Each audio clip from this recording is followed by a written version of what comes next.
বন্ধুসকল আপোনালোকে নিশ্চয় অবিৰত ভাগৱত পাঠৰ কথা শুনিছে। এই অবিৰত ভাগৱত পাঠ পোন প্ৰথমবাৰৰ বাবে কেতিয়া আৰু কোনে অনুষ্ঠিত কৰিছিল বা কিয় এই অবিৰত ভাগৱত পাঠ কৰা হৈছিল সেই সম্পৰ্কত মই জানিছিলোঁ নামাচাৰ্য ৰাণা মহন্তদেৱৰ পৰা, আৰু তেখেতে যি বক্তব্য আগবঢ়াইছিল সেই বক্তব্যৰ যোগেৰে মই এই ভিডিঅ'টো আপোনালোকক প্ৰস্তুত কৰি উলিয়ালোঁ। তেতিয়াহ'লে বলক যাওঁ আজি তেখেতৰ বক্তব্যৰে ভিডিঅ'টো আৰম্ভ কৰোঁ।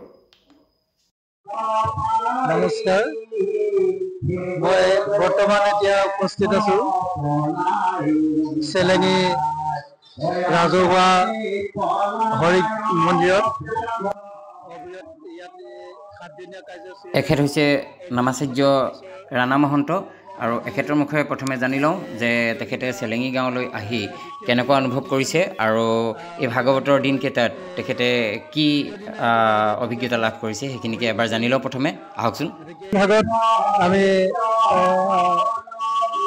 অতিবাহিত কৰিছোঁ যে অতি সুন্দৰভাৱে এই দিনকেইটা পাৰ হৈ গৈছে। গতিকে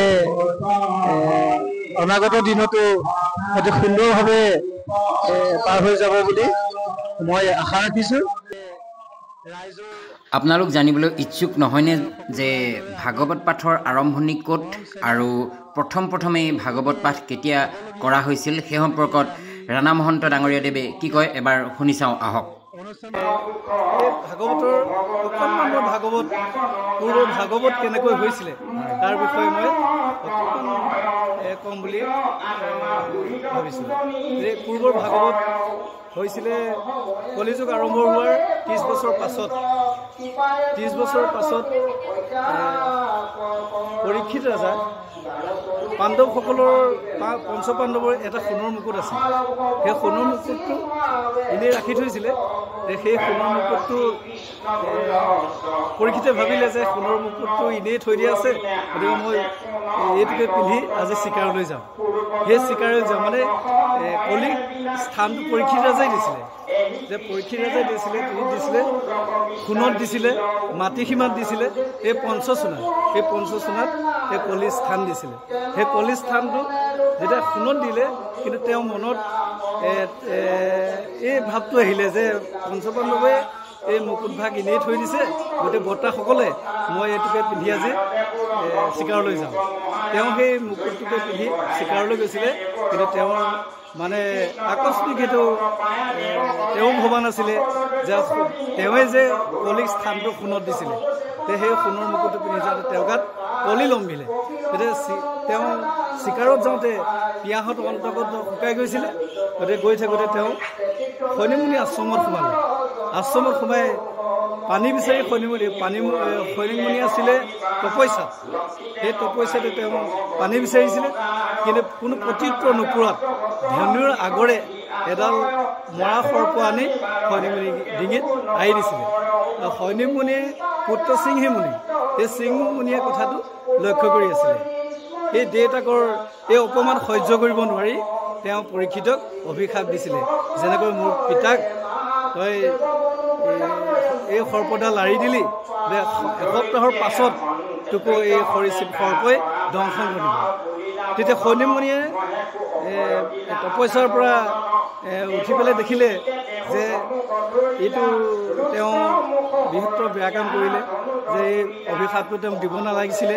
তেওঁ তেতিয়া তেওঁৰ পুত্ৰক মানে সিংহীমুনিক খুব গালি পাৰিছিলে বা কিবা কিবি কৰিছিলে যে এই কামটো তই কিয় কৰিলি, কাৰণ তোৰ অভিশাপটো এতিয়া ঘূৰাই আনিব নোৱাৰিম। তেতিয়া তেওঁ গৈ এই কথাখিনি ঋষি আশ্ৰমত গ'লেগৈ। তেতিয়া ঋষি আশ্ৰমত 21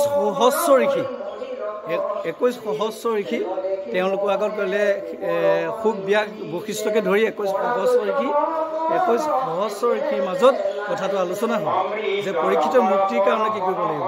এতিয়া এই পৰীক্ষিতৰ তেওঁলোকে আলোচনা কৰিলে যে সপ্তাহজোৰা কাৰ্যসূচীৰে ভাগৱত পাঠ কৰিব লাগিব। এই ভাগৱত তেওঁ শুনাব লাগিব, আৰু তেতিয়া তেওঁ এই সাপৰ পৰা মুক্তি পাব।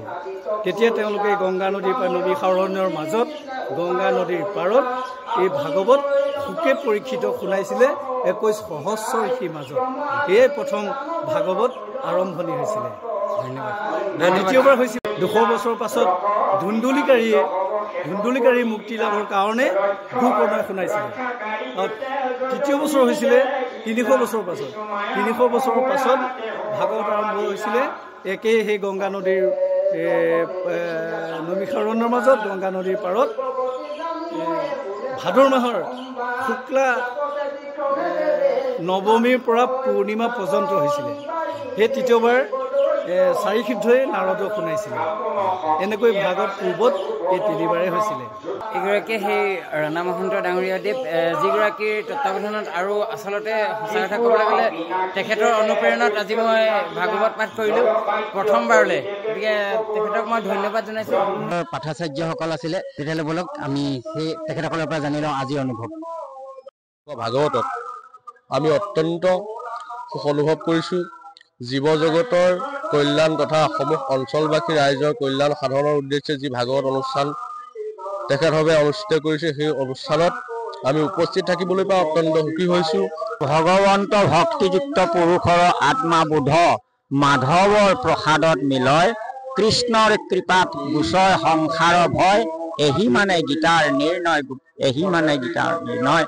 মহাভাগৱত শাস্ত্ৰভাগী পেৰাসকলে অখণ্ডভাৱে 7 দিন কীৰ্তন কৰাই শ্ৰৱণৰ মানসেৰে পাঠকসকলক মাতি আনি ইয়াতে কীৰ্তন কৰাই আছে। আজিলৈকে পেৰাসকলে আমাক যিখিনি সেৱা শুশ্ৰূষা কৰিছে আমি পাঠকসকল নথৈ সন্তুষ্ট হৈছোঁ। কৃষ্ণ কথা বিচাৰে সময় মনে, ধৈৰ্য ধৰি খনে কথা কয়, যত তীৰ্থ স্নান দান দেৱ পিতৃ যজ্ঞ জাগ, যোগাদিৰ ফলক পায় ৰাম, যোগাদিৰ ফলক পায়। আজি যি সমূহ চেলেঙীবাসী ৰাইজে যি মনে বাঞ্ছা কৰি এই অনুষ্ঠানভাগী কৰিছে, ইয়াত সম্পূৰ্ণ ফলবৰী কৰি গুৰুদেৱ নামভক্ত 4 বস্তু প্ৰসন্ন লবি আভয় চৰণ ছত্ৰচাৰে এক কণিকা ঠাই দিব কৃষ্ণ।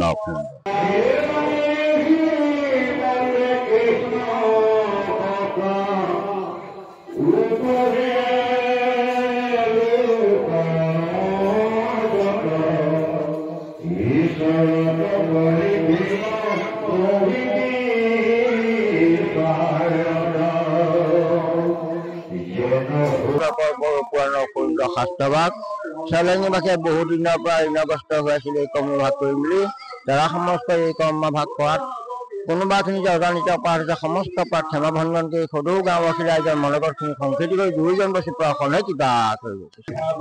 একান্ত ভকত সলনি গুণৰ কৃষ্ণ গুণ গাঁৱে সদা বসীয়ে তথাৎ, বৈকুণ্ঠক পৰিহৰি যোগী হৃদয়েৰি থাকা হৰি সাক্ষাৎ তথাৎ, থাকা হৰি সাক্ষাৎ চেলেঙী বৰনামঘৰ সবৌ ৰাইজে একত্ৰিত হৈ পেলাই 7 দিনীয়া ভাগৱত অনুষ্ঠান ইয়াতে অনুষ্ঠানটো কৰিছে। আমি সন্তুষ্ট হৈছোঁ আৰু চেলেঙী ৰাইজৰ গৃহে গৃহে আনন্দদায়ক হওক, তাৰ লগতে সমূহ অসমবাসী ৰাইজৰ মংগলদায়ক কৰি পেলাই প্ৰভুৰ চৰণত এয়ে আমি প্ৰাৰ্থনা কৰিছোঁ।